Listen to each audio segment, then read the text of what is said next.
Hello and welcome to Some of My Friends Read Comics. We've got Vince. Death from a butt. We've got Chris. Your nest is a hot mess. Wow. And I'm Kia. Hi, welcome to the show. To our both quotes, great little lines of graffiti that were present in Spider-Gwen, which is what we're reading today. And of course, we're continuing our long read of Batman Knightfall. We are on chapter 15 in Batman number 498. We'll get to that later. But Spider-Gwen, this is actually the second episode in a row where I think we're semi-reading something we've already read in the past. Last time with the Days of Future Past, there was an issue near it that we'd already read. And here with Spider-Gwen, we're kind of reading the main series, which did kick off in Edge of Spider-Verse, which we covered back in episode number, I don't know, Vince, you might know. Oh, I said it last episode. Go back down. Actually, it's episode 168 from December 2021. Wow. And there is a new Edge of Spider-Verse, or a new Spider-Verse movie out, and I have not seen it yet. Have you all seen it? Yes, we have. Yes. I liked it a lot, and Chris has feelings about it. I think overall it's a very good movie. It's not as tight as the last movie, but there's a lot to enjoy. Spider-Gwen is fucking great in it. Yeah. And one of the best parts. Yeah. Lights, like we picked that episode, like, oh, well, should we do like a 2099? Should we do Spider-Verse again? And Chris is like, let's do Spider-Gwen. And then the first 15 minutes of the Miles Morales movie is just a cold open with Spider-Gwen. There's no Miles Morales for like the first 15 minutes. Wow. Like, yeah. And like her, and it's basically the issue we covered for Edge of Spider-Verse, where Peter Parker becomes the Lizard. yeah, and it's done in a similar like art style to this, although her universe is more painterly, and like all like you can see like watercolors for all like her walls, because all the Spider-Verse movie does like different like art styles for every character, and her world, which we didn't really see in the last Spider-Verse movie much, is really, really pretty. So Yeah. And to kind of, let's back up a little bit in case people don't know what Spider-Verse is and just haven't seen the movies or know anything about Spider-Gwen or listen to our last episode, in which case, I don't know why you're listening to this and not unaware of any of those other things, but who knows? But, you know, Spider-Gwen has her own universe where she's doing her own things in there. In that universe, we get a quick kind of recap of everything that's happened to her in that initial Edge of Spider-Verse comic. It was technically Edge of Spider-Verse number 2, where every issue was kind of detailing a different character's universe. So in a way, it's kind of like Spider-Gwen number 0, right? We're not going to go into it in too much detail, but just so that there's some context for this, she's in a band with the Mary Janes. That's the name of the band. She's got Mary Jane Parker in there. She became Spider-Woman, got bit by a spider. Peter Parker was kind of jealous of it or something and went crazy, turned into the Lizard. As a result of this, he died, and Gwen feels very responsible for it. Her dad, George Stacy, is police captain. He is trying to arrest Spider-Woman for killing Peter, but he doesn't know this whole story. Matt Murdock is there pushing Alexia. Who's Alexia? Is that Rhino? Is that Rhino, Craven. Rhino. Well, yeah, it's Craven and Rhino kind of rolled into one. Got it. But we'll start seeing more of that world. We'll see more of that them, yeah. But it's just a pure concept of what if Gwen Stacy got bit instead of Peter Parker, which is already like a good like what if world, and already breaks canon. Thank you very much, Spider-Verse movie. Miguel O'Hara, you're wrong. But and then Peter dies, and then that like it's a really good story engine, because you have like a cop who's like trying to investigate his daughter's best friend's murder, who just happens to, and she as Spider-Man happens to be the top suspect. It's a really good story engine to like propel a story forward, and here we are. And then at the end of that Spider-Gwen number 0, she did unmask in front of her dad as well, and kind of admit her secret identity and all that. So that's also a lot of drama, just kind of leading into a main series, which is very nice.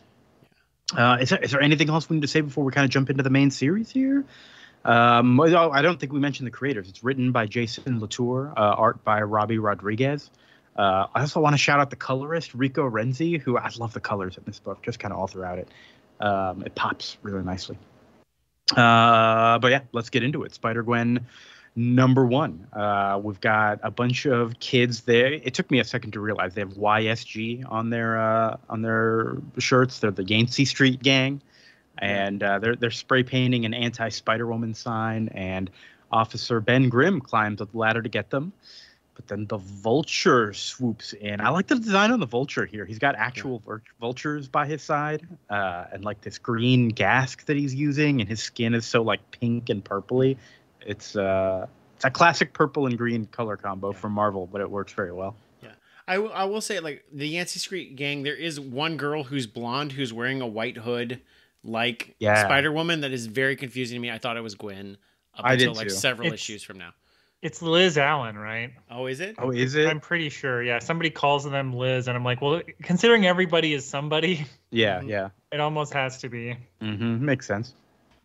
But Gwen is not there. Gwen is fighting some bodega bandit. He's a guy who's been running around stealing cash registers from bodegas, and he looks like the very similar to our movie we just saw, Chris. Both Gwen's fighting a vulture at the beginning, and then a guy robbing bodegas. Yeah, played by Jason Schwartzman. What? Well, that's in the movie. That's all right. You should watch this movie. It's pretty good. I'll watch it maybe 6 to 12 months from now, like most movies. So she gets a call from her dad, but she ignores it. He is in the hospital with Ben Grimm, who fell down 6 stories into a dumpster and broke a bunch of stuff. Foggy Nelson is there too. Matt Murdock's little assistant lawyer, not assistant lawyer, because they're partners. He's Daredevil's partner in the normal universe, not in this one. Yeah, they appear to be not here, but he's talking to George about the whole Spider-Woman thing. George has been relieved of the case. They feel like he's too close to it. Spider-Woman saved his life in that first issue there, and so Frank Castle is now in charge of this whole thing.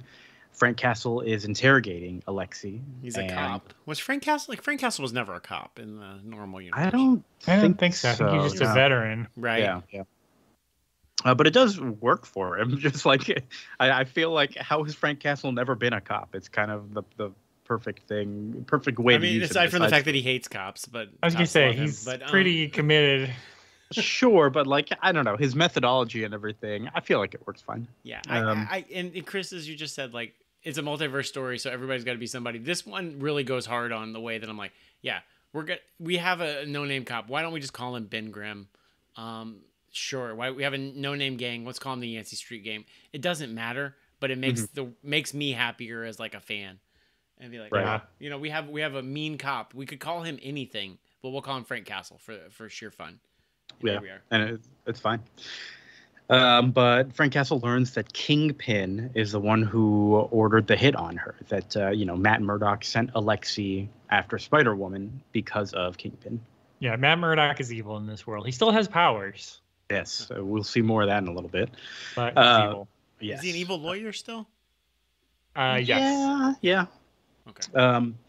Meanwhile, Gwen, in person, kind of not as Spider-Woman, returns the stolen cash register to no thank you. The guy's like, there was more money in here. And he's busy watching TV. Gwen's band, the Mary Janes, have gotten kind of famous now because of the fight with Spider-Woman that happened at the gig. And but they're not sure, has drummer Gwen Stacy quit the band? She kind of hasn't showed up in a while. They're practicing with a new drummer guy, and it is not working. They keep on. They had some funny names. What was Jim in the Holograms was a fun name. School reporter. He's a school reporter. Randy Robertson. Robbie Robertson's son. Must be. Was he a shows superhero up or something in the normal universe? No, he's just he was a friend of Peter Parker and then Ben Reilly in the 90s. Okay, that's probably where I know him from. And like Randy Robertson, I don't know how he got invited into this rehearsal, but he's like coming in and he's like, it's not working, y'all. Like, what do you know, man? How are you allowed in here? They're practicing. They're getting it together. But they're kind of talking about like, oh, we need Gwen back. Gwen, meanwhile, is listening to a voicemail. And Gwen's kind of there. She's like in the window in a lot of scenes where she doesn't do anything and she's just kind of watching everyone. But she does not engage. But she goes to listen to a voicemail from her dad. And she starts going after the vulture. She investigates the vulture's old hideout. And then she decides she's going to put graffiti everywhere to draw him out. She thinks it's kind of like a vanity thing for him. He wants to be famous. And this is where I love the death from a butt pun is excellent. And what was the one you said, Chris? as well. His nest is a hot mess. Yes, yes. Sorry, what were you going to say? Yeah, and they just she graffitied a bunch of vultures farting with little stink clouds.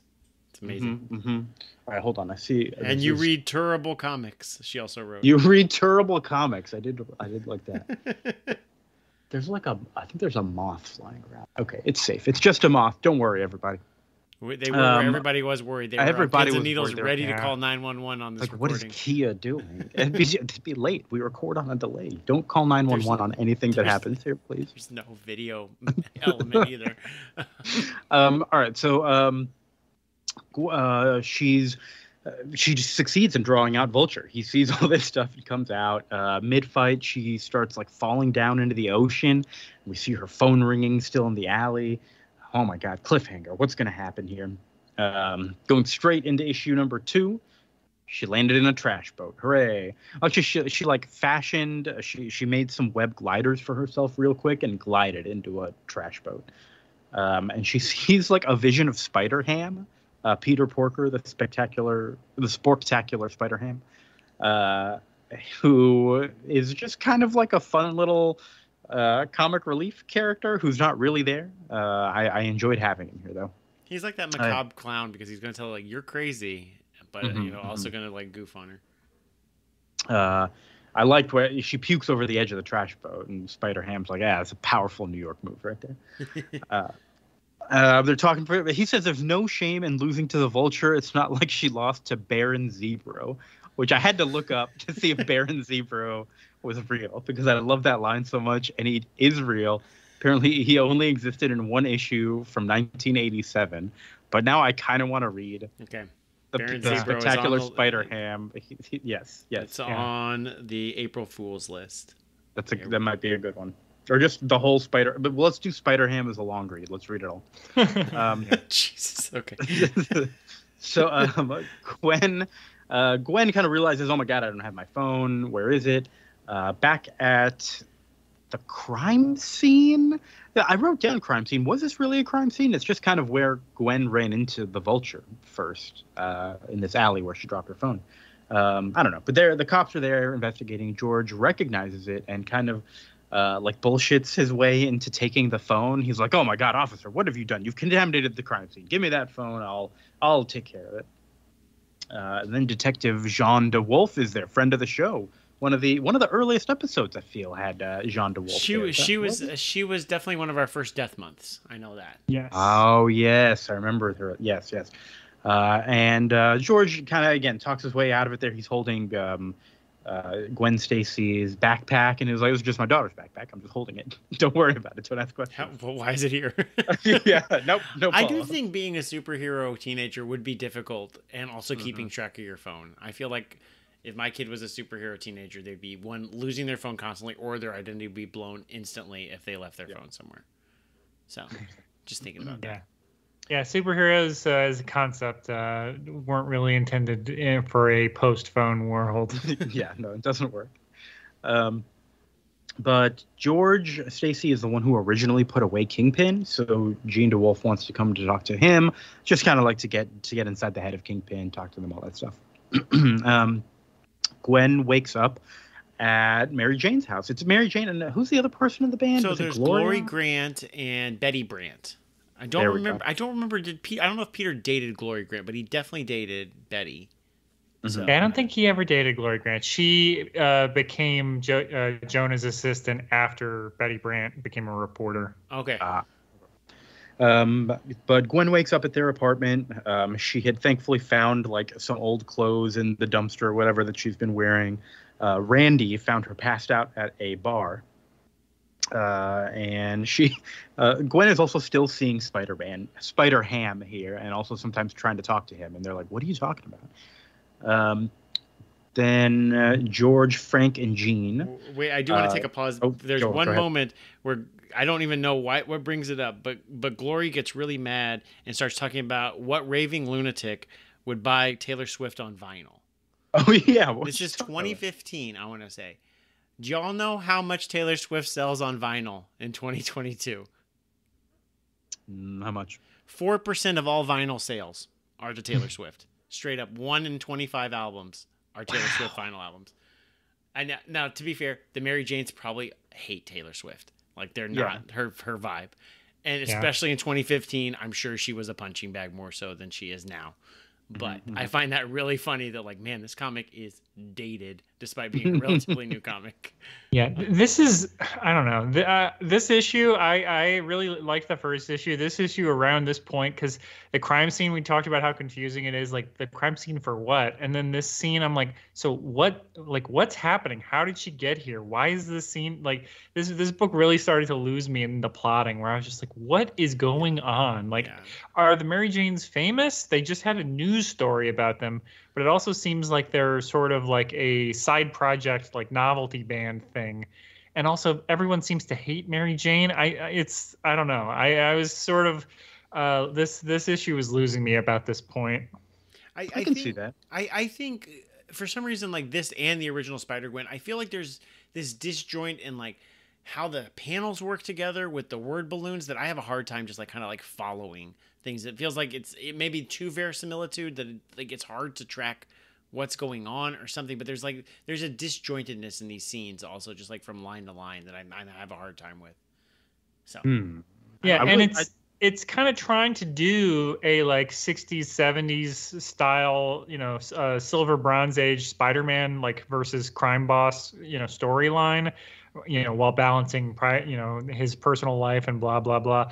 But there's no like captions, there's no thought bubbles. So it's really just kind of, I mean, maybe there was, I guess, I think it's just when she's, there might be some captions when she's on the barge, but there's almost none. So I was very like confused as far as like, what the hell's going on? Mm-hmm. I wouldn't say I was confused, because it was like, okay, these are just like kind of conceits. I get it. It's not too bad. There were just a few parts where I was like, I do wish I knew a little bit more, but I wouldn't say it ever felt like, I don't know, disjointed isn't. I never got that impression off of it. It was just more like, all right, let's just roll with it. I get it, but sure, it's fine. Anyways, let's keep going. I'm sure we'll get to more of this. Again, I really like the artistic style of it. I just wish the writing was clearer, is I guess the point I'm making. So we've got, after that, we have George, Frank, and Jean, the three cops. They are questioning Kingpin, but Matt Murdock is lawyering from the phone. He says, hey, no more questioning my client without proof, which, like, they have proof. Another witness, another person said that, they dropped his name. But he says it'll be an active war if you come after him again. No more talking. But he himself, Matt Murdock, is on the roof questioning the Vulture. Matt Murdock also, he's got like two bald goons that are kind of like holding this guy down. They're wearing suits. I don't know who these guys are. I think he calls one of them like Omix or something. I don't know. But he straight up kills one of the Vultures with his baton, with his nightstick thing. He like just smacks at it and his baton's all bloody. Oh my God. That's how I knew Matt Murdock was evil and not just like playing a game at this. So it's like, no, he killed a bird. This guy's bad.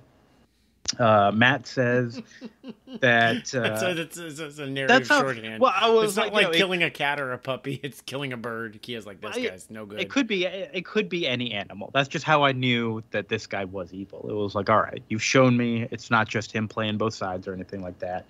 But he tells Vulture that Kingpin wants Spider-Woman dead, but he wants it's his kill. You can't kill Spider-Woman. Kingpin's gonna do it. He's gonna be very mad if Vulture did it. So he says, all right, you better hope she's alive, find her, and bring her to me. Then George and Frank are drinking at a bar. George really doesn't trust Frank. He's trying to talk about kids, but Frank is just kind of thinking about the job. George is just kind of, there's a lot of thought bubbles from George here. Thinking about Frank being too extreme. And afterwards, he goes out into the alley, and Spider-Woman is there waiting for him. Hey, hooray, talking to her dad again. Straight into issue number 3. It looks like they head home from here, and Gwen is still in separately, apparently. They head home separately, yeah, which is also a little, I thought they were, what's going on here? Another little moment of just like, okay, I wish you had explained something, or you're right, Vince, that kind of felt a little disjointed there. But Gwen is still in costume there, and Dad's like, "What are you doing? You know, you gotta play it safe." He says, "You gotta stop being Spider-Woman because I cannot protect you anymore." Gwen kind of has the opposite feeling. She's kind of like, "I need to stop being Gwen. I can't let anyone get hurt like Peter did." Then her Spidey sense goes off. She says, "Get down," because Vulture is there. He blasts into their home. He is not there for Spider-Woman because he doesn't know that it's Gwen. He's just trying to find the link between George and Spider-Woman because at this point, Spider-Woman has saved his life before. So Gwen suits up to fight. The gas is fucking with her. Just like that, this green gas of the Vultures. He's never really had like a gas or anything before. He vaguely mentions that he stole stuff from Norman Osborn. Yeah. Or in this version, yeah. Or oppositely, I guess it's probably like the '94 cartoon where a lot of villains kind of worked for Osborn, and then like Osborn took all their stuff. So like it's kind of like I'm not sure exactly where it is, but he's taken Norman Osborn Green Goblin technology. I love the visuals of it, how it's just like coming off of him and creating these clouds everywhere. I don't know how practical it is because, like, as a flying hero with wings, you're like creating a lot of wind, and I feel like you'd clear it up pretty quickly if you're just moving around. But I don't know. Maybe you're also spreading it around better. Hard to say. And Gwen, I mean, her dad is right. Like, she doesn't even bother like coming in from the window. Like, she's literally just like, here I am in the house, just like immediately seconds after Vulture showed up. Yeah. And she says something like, "Oh, you taught me how to, spot a tail when I was 9 years old. I know I wasn't followed, but like, do you? I don't know. Be careful, Gwen." Then George shoots at Vulture. He kind of flees. Gwen, against her dad's wishes, goes after the Vulture. Vulture lands on like a police car and kind of wrecks it a bit. They fight up for a little bit. This gas is creating, like, Gwen is seeing double or triple and kind of having a hard time fighting, but she's doing okay. Then Frank Castle shows up in riot gear, which here I was like, all right, this is how I know the Punisher was just like a perfect fit for this. He just, I don't know. I think the big skull thing on a mean cop, just, it's so perfect. It feels more like a Frank Castle fanboy than the real Frank Castle, Yeah. And I kind of like that, because not that I like that. It's just like I don't like it as a story conceit. I like it as a story conceit. Yeah. I don't know. I looked at the decal on your car, and you had the one blue line on the Punisher logo. And he had ACAG. All cops are good. He had Well, is that a joke? I was in the Alamo City Actors Guild, which was that. Anyway. Well. Yes, that was. No, I didn't. Now that's too perfect. Cool. That's a two-part joke. Great. Joke for one person. You. Yep. I love it. Yeah. So Frank Castle's got this riot gear. They're fighting. Gwen does manage to break his batons, but he electrocutes her and unmasks her. He does not recognize her as Gwen Stacy, but he is like, she's just a girl. But she's like, yeah, just a girl. And she I don't know what she does. She gets away. She webs up the Vulture for the cops. And she does the exact same like Peter Parker style of like quipping, just being annoying. That I don't know if Gwen is just doing this for the same reasons Peter did it, or if it's I don't know what it is, but it is funny because it's like the exact same stuff. I mean, modernized to be 2015, so she says things like "D's nuts" or whatever. I think it's a spider trait. I think that's how spiders act. Yeah, I guess it must be. Probably. We just kind of don't know enough about spider. Our only window to spider social tactic, so when social you're norms. bit by a radioactive, or I guess in your case mutated spider, then you inherit the qualities of a spider. So that would be like proportional strength, sticky hands, quipping. Yeah, it's part of a spider's talking. life. Spiders are just massive shit talkers. I mean, Charlotte's Web, like, she was a huge shit talker also. So like, it's canon. It's canon. It's canon. So Ben Parker is also in this story, Uncle Ben. He is next door. They're neighbors with the Stacys. He heads over and kind of wakes up George and takes him next door so that Aunt May can help him recover. Now that's a weird, just random choice because like Mary Jane is usually that person, but I guess in this world, she was neighbors with Peter Parker. Sure. Yeah, just take him next door. Help him get together. Meanwhile, Gwen is just kind of sitting upstairs in Peter's old room. Another one of those scenes where she's there, kind of listening, but she doesn't engage. On to Spider-Gwen number 4. The Yancey Street gang is again spray painting more billboards. Gwen swoops in to talk to them, and they kind of freak out, spray paint her in the face. There's a little note here. No, she didn't get a Spidey sense from that, and she's like, "Why is that?" I was wondering if it might come into play and like her not having her Spidey sense, but it hasn't so far. Maybe in the future. That was gonna be my other thing. God, what the fuck, Spider sense? Yeah, that's gonna be my other quote of the episode. But the kids are kind of panicking and running, and they almost fall off, and Gwen stops them. They have a little chat. And they kind of call her like a sellout for saving a cop's life twice. And they're like, "Oh, I bet you're sleeping with that cop." And she's like, "Oh my God, no." And Kia, do you recognize who this other guy that like I said, I think Liz is the blonde, who the they call her other Easy guy at one point, yeah. Hobie is his name. Hobie. Hold on. I don't know. I think he was Coraline's friend, as I recall. Coraline? No, from the movie Coraline. But no, it's Hobie Brown, who is obviously different in the Spider-Verse movie, but more consistent with this. Isn't he a Prowler? He is the original Prowler from the late 60s, I think. And yes, he is also a character in Spider-Verse, the movie. Not to spoil it, because that's a very mild spoiler. In the more modern Dan Slott comics, Hobie Brown dresses sometimes up as Spider-Man when he's in events with Peter Parker to throw people off the scent. Yes, and that is also a thing that goes back to at least the Bronze Age, really? Where he did that as a favor because he was like he created this costume. I forget. I think he's just like a scientific like tinkerer, and he couldn't make any money, so he became a thief, but he wasn't bad. And so Peter or Spider-Man reformed him, and they were friends, and he helped him a few times. He looks like Spawn, basically. Whenever they did it, he was reintroduced in the early 90s, and Todd McFarlane drew him, and you're like, yeah, you're about to make Spawn after drawing this.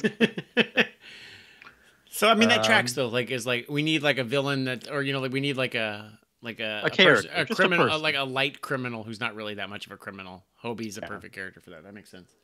Yeah. But the Yancey Street gang is just trying to ask the tough questions. They don't like their neighborhood being sold off piece by piece, they say. This conversation doesn't amount to much, but Gwen goes off. She goes to the Parker residence now. Uncle Ben walks up and helps her in. She makes her some coffee, puts it in her favorite mug. It's a Winnie the Pooh mug that they have changed. They've written Gwenny the Pooh on there. Then Aunt May comes in to talk, and Gwen, like during this whole scene, it's a little bit tough to read because Gwen is just like, I can't right now with this. Like, oh my God, these are, this is Peter's family, and she's kind of taking it all in, and it's a little bit hard for her to confront. And Gwen, she tries to leave, but Aunt May kind of forces her to stay and talk for a bit. She's been saving like a scrapbook of a bunch of Spider-Woman stuff because she's having a hard time with it. And Gwen's like, "What, you are? Why are you having a hard time with it?" Aunt May is like, "Well, I could tell instantly that Peter was in love with this idea of Spider-Woman and kind of obsessed with it." And admits that, Peter kind of wasn't well, and that's what led to him kind of dying and everything. And Aunt May afterwards was looking for someone to blame, and initially she blamed Spider-Woman, kind of gave in to all of Jameson's bullshit, but it didn't seem right, and the more she saw it, kind of started forming her own opinions and collecting news strips and kind of trusted Spider-Woman there. I thought that was pretty nice.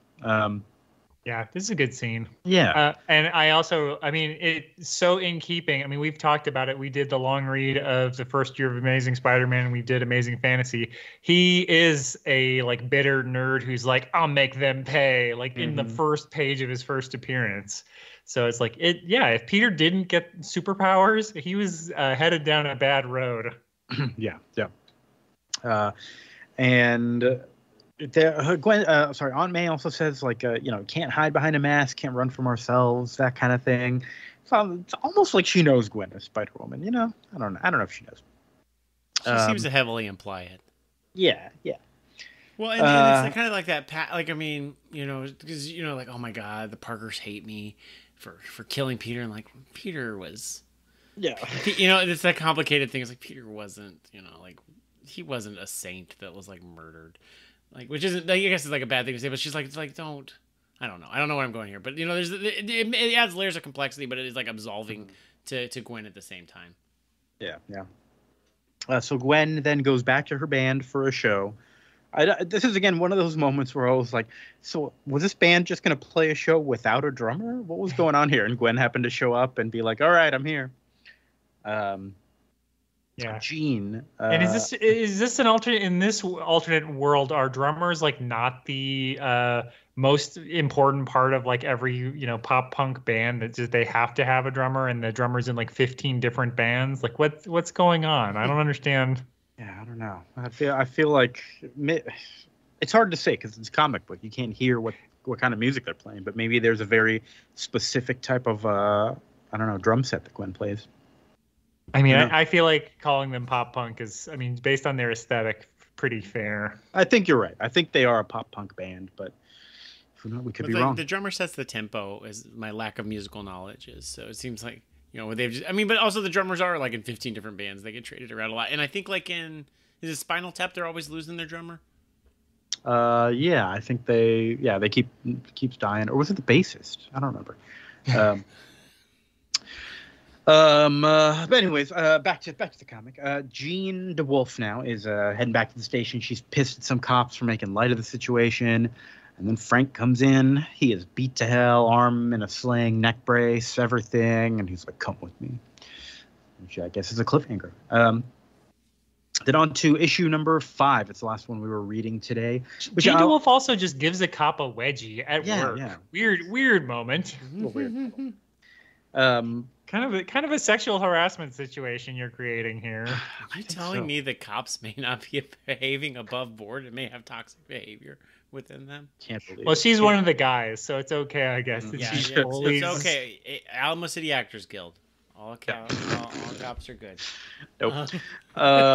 So Spider-Gwen number 5, I will say before we get into it, is not gonna like resolve the whole story here. This is very clearly like an ongoing thing that was just broken up into trades. It's not. No. It got restarted as a number 1.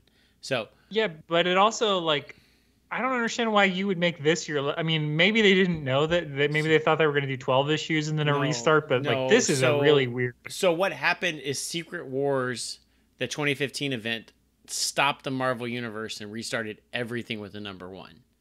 All Marvel books ended after this. So Howard the Duck has like 2 number 1s in 2015. I think Squirrel Girl might also. It's fucking weird. Like everything started with a number 1. So this was just like, I don't know if they didn't know like we're gonna stop you after 5 and then restart with a new number 1 soon, or what the fuck they were thinking. But like every book ends. Yeah. I feel like with an alternate reality story, you could have just let it keep going. It's not in the 616, What does it matter? But like they collapsed all the multiverses because that's when Miles Morales, they killed the Ultimate Universe, and like Miles went over to the 616 or Marvel Universe number 1, I think is what it is now, or was. Yeah. But so this is very clearly not written with the idea that this is wrapping up anything. No, because it's like, what the fuck is going on here? And then just like, to be continued. I'm like, where? You're done. That's what it says. The series is over. It does kind of do the opposite. It introduces a whole lot of other stuff that I'm just like, wait a minute. I thought we were getting to the end of something here. It feels like All-Star Batman, Superman. Not Batman. a little bit. Yeah, it was, like I said, the disjointed problem that I had been having with the writing really ramped up in this issue. This was, I think, the weakest issue. So the fact that it was the last one, I was like, what? Yeah, it did leave a bad taste in my mouth at the end here. Well, let's talk about it first here. We'll talk more about it afterwards. But Murdoch and his 2 bald goons there are in Fisk's tower. Somebody has stolen something and left an envelope with tickets to a concert. It's Felicia Hardy and the Black Cats at Madison Square Garden. I guess she's a big pop singer here. And apparently, the MJs used to play with Felicia Hardy. And Felicia Hardy has a big show in New York. Her opening act canceled, so she gave the gig to the Mary Janes. But the Mary Janes are already like popular, but somehow that's the part. But how popular? And they're 15, yet somebody they also worked with is already playing MSG, Madison Square Garden. Okay, they have to be older than 15. They have apartments and they're going to bars, right? True. Okay, so they've got to be like like school. They're not in high school. Okay. Yeah, they have to be like a Spider-Man, like I said, Bronze Age, where he's in college. Okay, that's fair then. I redact that part. Okay. It's still weird though. Like, it is very weird. But also, there's like this whole thing about how maybe Felicia Hardy is somewhat evil and is only using them to help climb higher. And it's like, well, isn't that like that's just an opening act? Like, what are you complaining about here? And she's also like this Beyonce type figure, but she is also a cat burglar thief person. Yes, she's both in this. It's not like this is a bad alter ego if you're going to be a criminal. No, this is exactly like Muppets Most Wanted, which came out the year earlier, where the Muppets play a show and also commit a robbery at the bank right next to the theater. The Muppets do this? It doesn't sound like them. Ricky Gervais and Constantine, the world's most evilest frog. He replaced Kermit, and then he booked them shows right next to banks. And then while the Muppets were singing songs and like Gonzo was doing like his cannonball bullshit, they would like jackhammer through the walls. As a decoy. So it wasn't the Muppets themselves committing the crimes. No, they were the decoy show, like the Mary Janes here. While Ricky Gervais, aka the Black Cat, were breaking into the theater, breaking into the banks. It's just ripping off the Muppets. Great. I do love these cats. I can't tell by the art also if these cats are humans dressed up like cats or they're actual cats in little berets. No, they are humans dressed up as cats because they're playing guitars. I am confused by the composition of her band. She's got 2 cats on guitars and then another cat on a keyboard, which is too many keyboards. You need to get your band get them some variety here. But Felicia is up in the rafters watching the Mary Janes practice. Or are they playing? I can't tell. She remembers her dad, who was Le Chat Noir. He was a famous cat burglar who taught her everything he knew. She watched him die to the hands of Matt Murdock, Elektra style, sigh right through the chest, and then, all right, again, this is where it really falls apart a little bit. Felicia drops in to interrupt the Mary Jane set, and it's just like, it's my time now, and I'm taking over the stage. Which I didn't even realize the Mary Janes were already playing for a crowd. I thought they were just practicing. There's a lot of weird stuff happening here.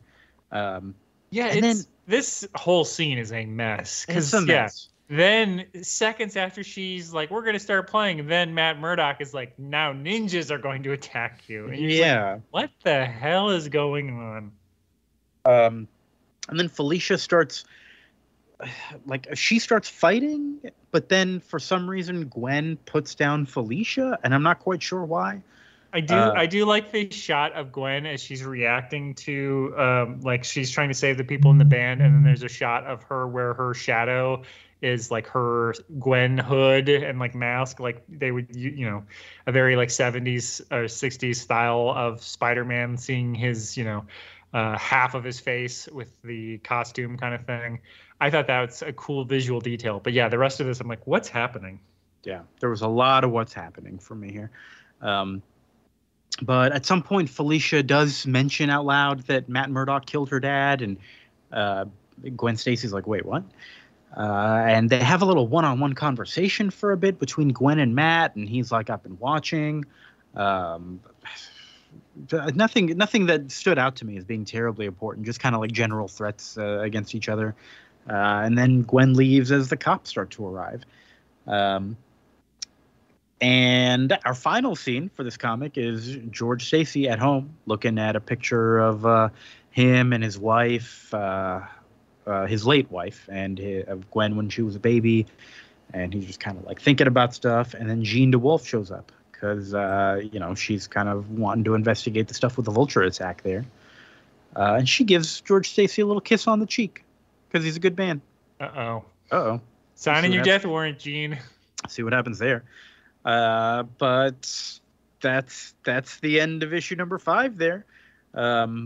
Again, like I said, not much resolution for anything. And then it restarts the whole series with a new number 1 after this, which I don't know. Maybe we'll come back to eventually at some point. Maybe not. Which is not, I mean, it's the next issue is a number 1 and it's introducing a new character, and it's still, I mean, there's still the overarching Kingpin stuff, but it's like the Lizard is back, but the Lizard was Peter Parker. What's going on?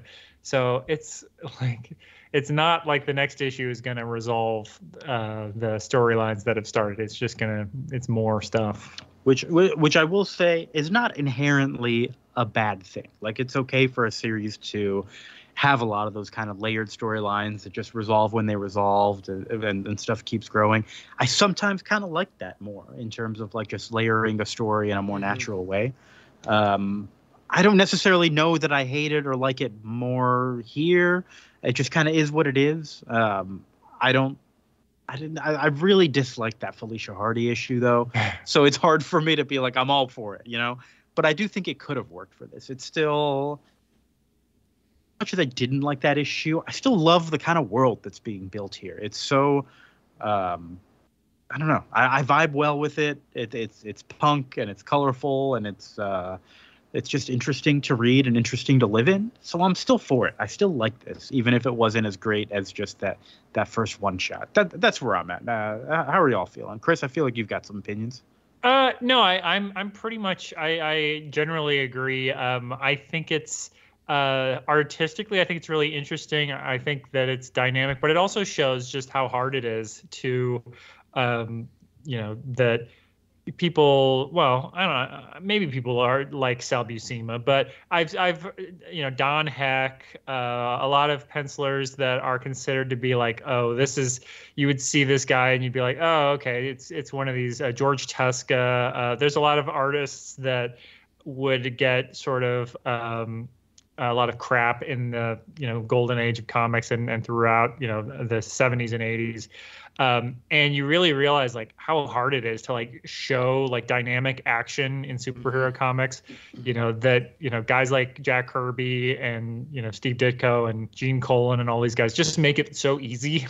Yeah. That you just, oh, I know exactly what's going on here, and it's hard. Like I think it's really hard. And so all of the character stuff I think is so good, but the action scenes, I'm like, oh, this is a little rough. And then the story I think it's interesting. And I like that she is like, Peter Parker of the 70s, and that she is basically a huge loser and like very negative and like doubting of herself. Cause I think that's all classic Spider-Man stuff. So I like it. I think it's a fun sort of twist on, the Marvel stuff, but I will also say, so one other thing about the writing, and it's not, I'm not saying that men can't write female characters, but I wish there had been like at least a female co-writer to at least get some of the voice better, because she does just sound like a guy sometimes. Yeah. How about you, Vince? Yeah, I mean, I don't love this. I think it's like a really cool vibe and a really cool style, but like the sequential art for me like really doesn't work. There's so many cool concepts in here. Like, it is such a cool concept. Like you said, like she's not cool, but she's also got this like 70s like Josie and the Pussycats vibe to me, like very like Archie comics of like she's in this like kind of cool band, like stuff that I really like. I like everything, all the pieces I think are really cool, and I don't think like the voices or the characterization work very well outside of like the May and Gwen scene. So like I wouldn't continue reading this. It's not really my thing, but like when I see the movie, like they just took the concept and managed to execute it better for me, and they do a really good job in the movie.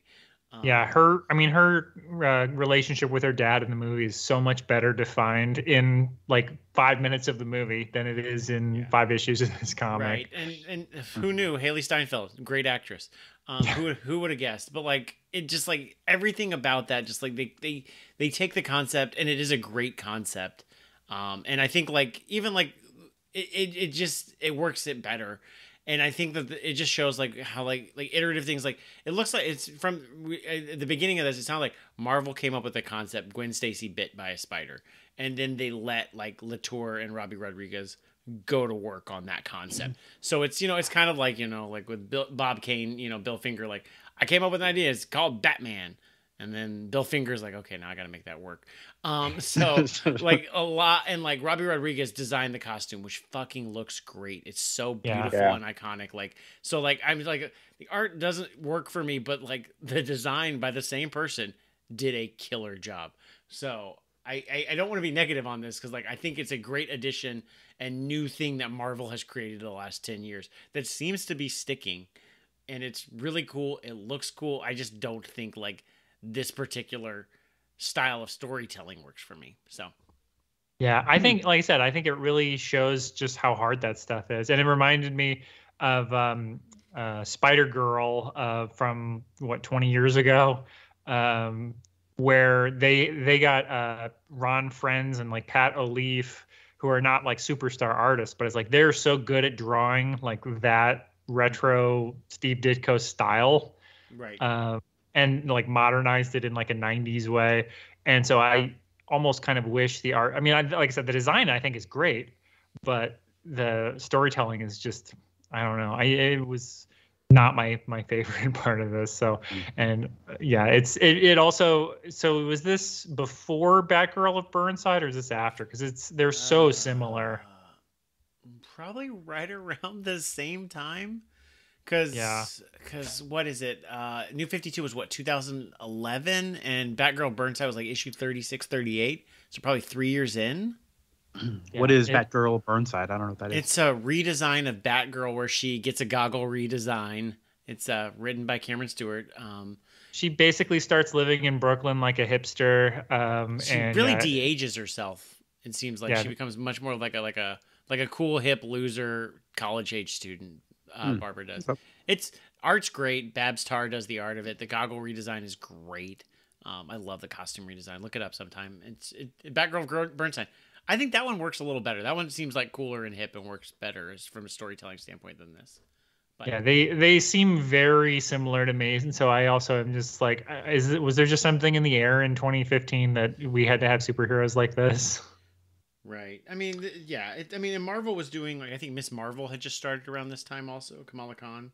So yeah, well, that had been a little bit earlier, but yeah. 2014 is Batgirl at Burnside, so that's like a year earlier than this, yeah. Yeah, so I think they're inspiring each other, because the Spider-Gwen issue had been a couple of years earlier, the one shot, but yeah, it's I think it's interesting that you have very similar aesthetics in those two books. Batgirl Burnside, that's so good. Well, also would have been better if a woman wrote it. Right. Batgirl Burnside. Fair enough. Anything else to say about Spider-Gwen? I think I've said all I've got. Let's move on to Knightfall then. So we are continuing Knightfall. We are on chapter 15. This is Batman number 498. And just to recap what's going on here, in Knightfall chapter 12, a few episodes ago, Bane broke Batman's back, the famous issue where he was left defeated. Or was that issue 11? It's 11. Sorry. And then issue 12, Robin was recovering the drug they needed to save Batman's life. And then 13 and 14 were kind of an aside where we focused on a Two-Face story that happened before Batman broke his back. We're back now, though. We're back in the present. We're continuing the story. It feels like it's been a while since we've been here, but this is where we're at. Batman Bruce wakes up. He's awake now, but he is kind of defeated. He's like, "Oh my God, I was beaten worse than I've ever been beaten before. Gotham is Bane's now. It's over. The city is lost." And we see some mobsters. They're meeting up. They're talking about how now is the best time to make a move. And it could, because presumably Batman is like just not gone. The news has kind of like these rumors all over the TV. But Bane shows up and he kills the boss and he says, "I'm in charge now. Let's go take out all the other gangs." One of the guys is like, "We just made peace with all the other gangs." He's like, "I don't care. Let's go kill them." I do love that. Like, we are in a good position now. It's like, no, time to reignite the rivalry. Back in the Batcave, Robin's like crying about Batman being so negative, and they're like, "Why is he acting so weak right now?" And Alfred's like, "Well, I mean, he just faced the biggest loss he ever has, and he was just a wreck before that, man. Like, you know this." Well, and Alfred's like, even like he's never lost. Like, and yeah. It's like, oh, I guess that's true. Like we've been Yes. going 60 years. Man's never lost. And, Robin's still crying a little bit, and Alfred is basically like, snap out of it, man. Like, we may have saved his life, but I still need your help. It's not over. Step one, we got to get him upstairs. So they get him up there. They're gonna call Lucius for equipment. They're gonna need a doctor, and they're like, I know. Let's call. We're gonna Chandra Kinsolving, that doctor that Batman's been seeing. And we're gonna say he crashed his car. Yes, so they need to come up with a cover story. So they're like, yeah, we're gonna say he wrecked his Porsche, and then they grab sledgehammers and go wreck the Porsche with sledgehammers. Panel of the week. Yeah, which has to that's gotta suck for Batman to like not only be beaten by Alfred, but then you wake up and your Porsche has been wrecked. Like, my God. But even better is after that, they're like, hey, maybe we should also push it off a cliff. So they do, which. Did they like tow it over there? Like, maybe y'all should have driven it there before you. Like, did you really need to sledgehammer it? No. If they make a claim on this car, that's insurance fraud. Yeah, 100%. Chris the lawyer. Don't do this if you're a superhero.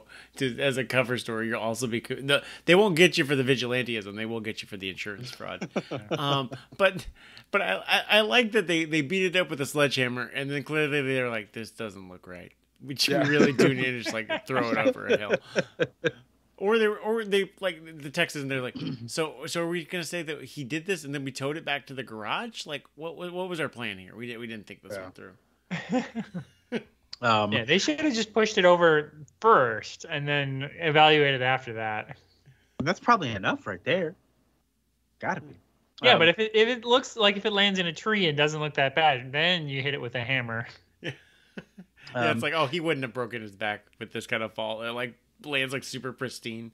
Yeah. Jean-Paul is there as well. I want to make sure to mention him. He helped them get Bruce upstairs. He's going to call some guy, and they're going to work on the security system. He's a guy that they trust. He knows Batman's secret identity. He's been running around as Azrael. That's his name, right? Really wish he should have been in some of these Knightfall issues other than like one line. And like, I wish we had seen him in costume in any of these issues as well. He's never as Azrael. He's always just like himself. I don't know. It felt weird. But I did really, really like when they're wrecking the car with the sledgehammers. There's all these side-by-side panels of Bane's gang destroying stuff, and it kind of matches up fairly nicely. It's pretty good. Mm-hmm. But then they get Dr. Kinsolving in there, and she's like, what the fuck? This guy needs to be in a hospital. And Alfred's like, no. This is businessman. He can't show any weakness. This is bad. Like, a perceived weakness is bad for business dealings. And she's like, but this is a car crash, man. And they're like, it's okay. We have everything we need here. Including an MRI machine. Yeah. They doesn't raise any red flags. Like, I guess it's more the red flag of like he's a fucked up billionaire as opposed to like he's definitely trying to hide something. Then Catwoman is stealing from some safe at night, and she gets stopped by Bane's guys, Bird and Trog. What's that guy's name? Then the other two. Yeah, Bird is like Robin because he's a bird. Right. And they're like, hey, there's nothing in that safe. We planted the tip on the street about that safe so that you would come here because Bane wants to meet you. So come with us. And she does. And she... Oh, I guess that happens a little bit later. But let's just skip to it now because she also brings her flunky with her. It's... Sorry, this moth is attacking me while I'm trying to talk about this comic. It's like coming at me. It's going down my pants. Where is it? All right. Sorry. Moth, you're interrupting our show. But she brings a flunky. We're not recording on Mother's Day. Oh, my God. Get out of here. It is Father's Day. That's context for instance joke. What was this flunky's name? Leopold. Leopold. Leopold's only character trait is that he wanted a light for his cigarette. And Bane wants Catwoman to just keep stealing. Says, I just want to make sure you fence your goods through me. He's chain smoking in a stranger's house. That's pretty rude. Yeah, it is. But Catwoman is like, that's fine. Seems like you're going to be running the whole place anyways in a bit. I won't work for you, but I'll work with you. I like that line. I did like that line. Yeah. So back at there's also some scenes throughout this with Gordon and what's that other cop's name? I always forget his name from the cartoons and stuff. Bullock. Is it Harvey Bullock? Yes. Mm-hmm. That's what always gets me, I think, because I think Harvey and I think Harvey Dent, and I'm like, surely there's not another Harvey. There are a lot of Harveys in Gotham. So Gordon is talking with him, and Gordon's like, I'm gonna go flash the signal. Worth a try. Dr. Kinsolving, meanwhile, is tending to Bruce. He kind of opens her eyes, and she kisses him on the cheek because she's so happy to see that his eyes are open. We've discussed this in a previous episode where she's getting too close to the client. You can't be doing this, Dr. Kinsolving. Also, that he's lying already. Yeah, she looks at one picture of his back and is like, a car didn't do this. Yeah. Alfred's like trying to help fill in the cover story as Batman's waking up. He was like, Bastard Bruce, don't you remember? I told you about the car crash in your memory. It hasn't fully come back yet. Yeah, see, he wasn't wearing a seatbelt, so he was launched out of the car, and his back got caught in between a tree, and it like snapped it. Yeah, and she's like, I don't believe that, but whatever. I'll double down. I'll be like, I don't know. I don't know. He wrecked his car. That's how I found it. His back is broken. Like, I don't. Like, I mean, like, why are you asking me?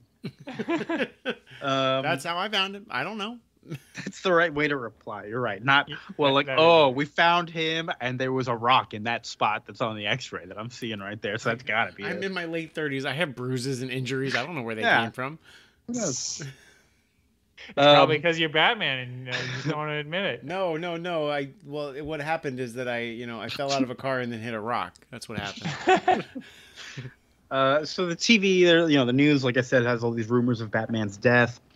Robin goes to talk to Batman, and they agree that somebody should fill in. And Robin's like, should I go to Nightwing? And like, no, the other option. But under no circumstances should he confront Bane.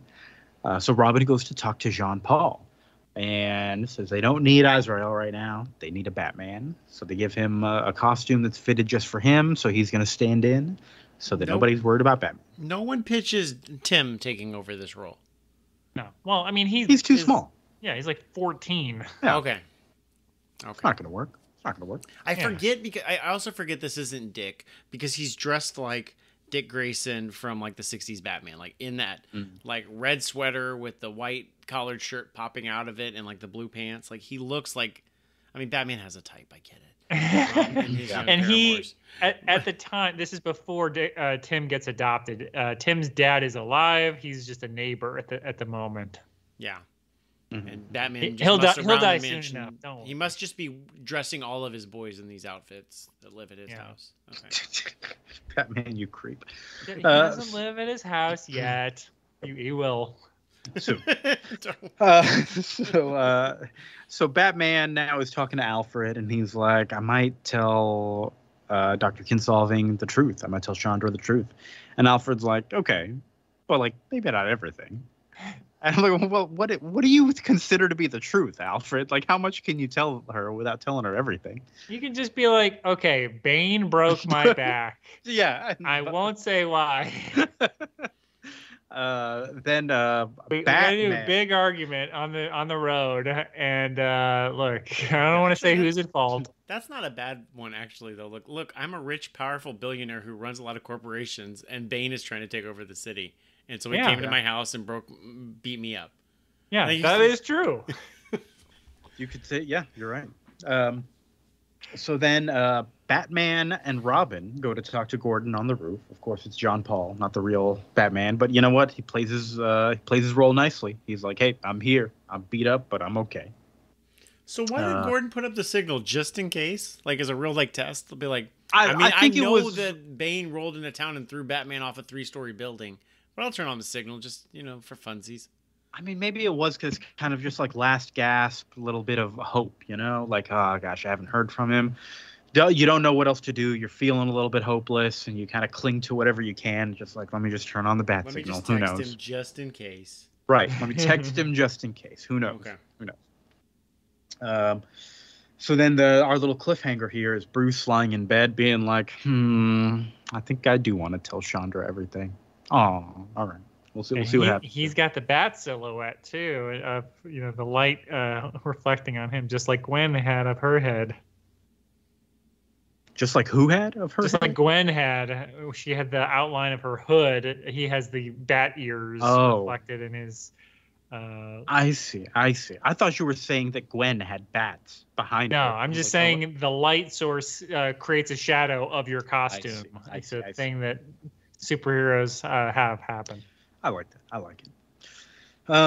This is Jim Aparo art. It's great. The art is great. Yeah, we didn't mention the creative team. Doug Mensch on writing and Jim Aparo art. Yeah, very. His faces are very like expressive and not like realistic, but I love his art. It looks like Batman to me, and his Joker with like his gigantic face. I love it. Yeah, we've said it before, but Jim Aparo did the like NES Return of the Joker art for the Nintendo game, the one with the yellow background and the Joker with the giant teeth. Very classic. Yeah, and yeah, Tim Sale making his Joker have 1,000 teeth is very clearly like it's like, well, Jim Aparo drew him this big, I'm going to draw it even bigger. Oh man, speaking of big things, look at the next issue 16. Art by Kelly Jones, who does not know how tall Batman's pointy ears need to be, but they need to be at least three times bigger than his head.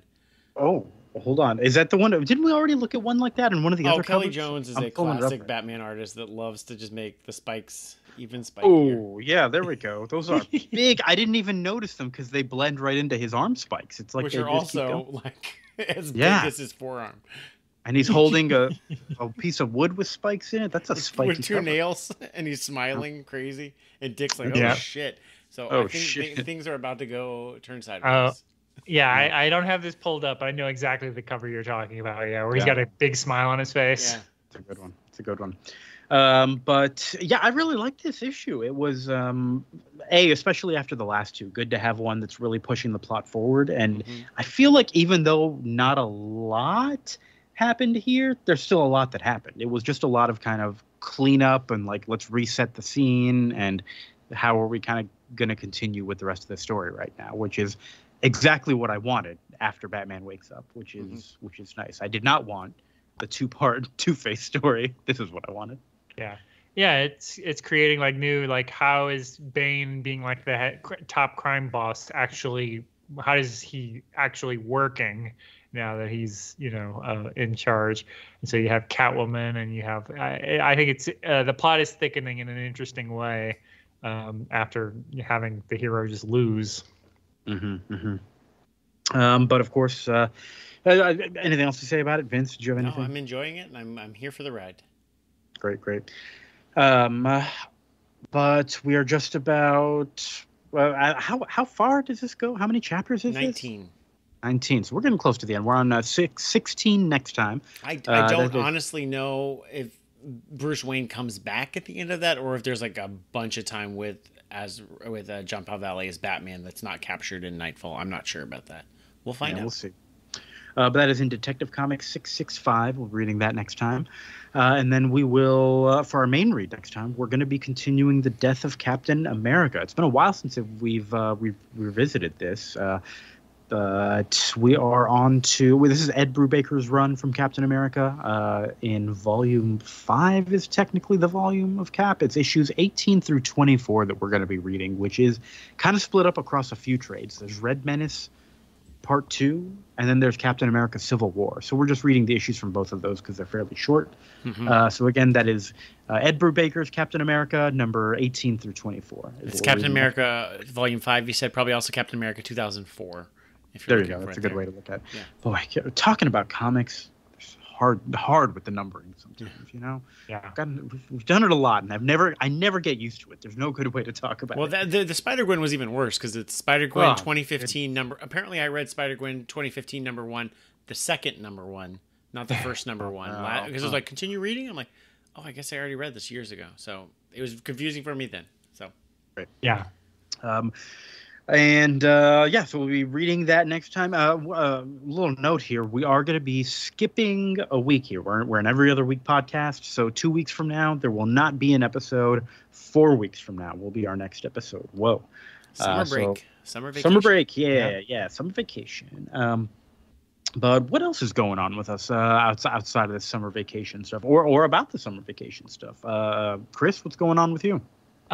Your Stupid Minds. We recently released an episode about the 2001 film The One with Jet Li. Nice. Which was very fun. Talking about a multiverse movie. You guys heard about these? Yeah, there's a lot of them. Yeah. This one posits the question: what if there were 125 universes and all of the power that your 124 other selves have are all split with you evenly? So if you got rid of all the other ones, you'd be like Superman or something. I don't know. Be 125 times more powerful for every Jet Li you kill. You get like one extra level or something.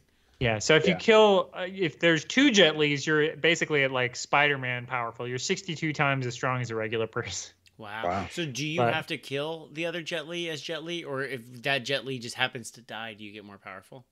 Unclear from the movie, but I think you're supposed to kill it. But the thing is, if you do it, if you kill one of the other ones, the pool splits evenly with all the remaining ones. Oh, you don't instantly gain it. Okay. Yeah, so both the remaining Jet Lis are 62 times as good as regular people. That's a clever wrinkle. That's a good twist. So anyway, it's a very silly movie where he karate fights himself for a very long time. It's a lot of fun. Also, Carla Gugino is his wife in the main universe we're in, and also his evil girlfriend in another universe. So I guess they're destined, Jet Li and Carla Gugino, destined to be a couple. Okay. I have lots of questions. I'll listen to the episode of Your Stupid Minds. Vince, what's going on with you? Nothing really much with me, but I saw also a multiversal movie where the hero fought himself. It was called The Flash. It was pretty good. I enjoyed it very much. Okay. All right. It had some Knightfall-esque scenes in it. I'll give that spoiler, but it was fun. So yeah. Check out The Flash. Spider-Verse is better. I don't want to be plugging The Flash, to be honest. Okay, well let's not do that. Redact. I don't plug The Flash. Yeah. Don't see The Flash. Even in 6 to 12 months like Kia, don't see it. Now, Vince, you loved The Flash because you were like, oh, 2 Ezra Millers. This is even better. Oh, man, they are.